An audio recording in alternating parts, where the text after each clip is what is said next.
ông pu minh băng ôn để trong bàn co thơm chiên co sre chanh pi mạ li hên tơ lợn miên chiết kim mi ai đã cầm mong bàn con ấy bộ phê Melissa này cứ tuấn có ốp ngồi co sre tầm đó băng ôn hay chanh pi khang sọc phum bao mạ li hên tơ lợn miên chiết kim mi chặt năm bờ tông sro mấy tê băng ôn con ấy cứ chỉ bộ phê co o băng ôn sang băng ôn ai cầm mong bán cái này mạ li hên cần để xa che khang svaiก็កំងបងប្អូនខាងប្តីអរគុណច្រើនចាឥឡូវនេះគឺម៉ាក់លីហេងចាប់ផ្ដើមអមម៉ាស៊ីនគេយកទៅកិនចំនួន3B តែវាមានប្រហែលជាបើយើងកិនចេញជាងកបែបជា200គីឡូអីតិចតួចនឹងឯងព្រោះវាតិចដែរបងប្អូនព្រោះកមិនមែនយើងកិន100គីឡូបាន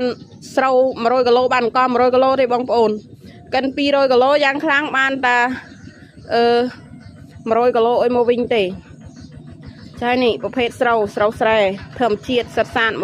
100%ដាក់កំងវឺតមកបងប្អូនហ្វីដាក់30គីឡូហ្វីដាក់គ្រប់ទីកន្លែងទាំងអស់បងប្អូនចង់ហូបអង្គចេញពីម៉ាក់លីហេងឃើញតែផ្សព្វផ្សាយមិនដែលឃើញអង្គចេញបងប្អូនចេញឥឡូវព្រោះទិញបានប្រភេទស្រូវនេះគឺចង់កិនលក់អង្គតែវាមិនច្រើនទេប៉ុន្តែបើនាងអំហើយនឹងស្រូវកែងគឺច្រើនបងប្អូនតែតម្លៃខុសគ្នាបងប្អូនប្រភេទនាងអំផ្សេងជាមួយនឹងស្រូវចម្រុះផ្សេងពួកម៉ែបងប្អូនត្រូវមុខណាអាចកំងម៉ាក់លីហេងបានម៉ាក់លីហេងនឹងកិនផ្ញើទៅតាមខេត្តភ្លាមគឺធានាឲ្យថង្កថ្មីស្រូវថ្មីព្រោះអីម៉ាក់លីហេងតើតែមានអ្នកកំងបានកិនហើយបានផ្ញើអត់មានចាំកិនអង្គទុករឹបខែរឹបឆ្នាំដាក់ទៅខ្មោចស៊ីអត់ទេបងប្អូនអានឹងម៉ាក់លីហេងមិនដែលលក់អង្គទេប៉ុន្តែឥឡូវនេះគឺឃើញថាយើងស្ទះយើងចាក់ហើយអីក៏ធ្វើដែរបងប្អូនដែលជួយគាំទ្រ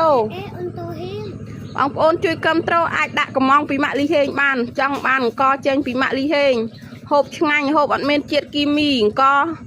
ទៅដាំបាយទៅគឺមានអារម្មណ៍ថាហូបទៅផ្អែមបងប្អូនអាចដាក់កំងបាន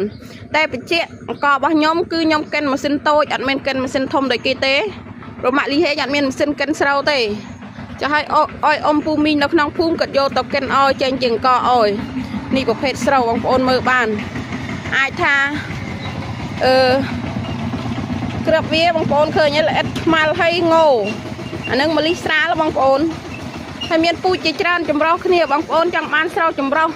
បែបចាត់ឆាយក៏មានដែរខ្ញុំកិនអង្គដាក់ឲ្យបានដូចគ្នា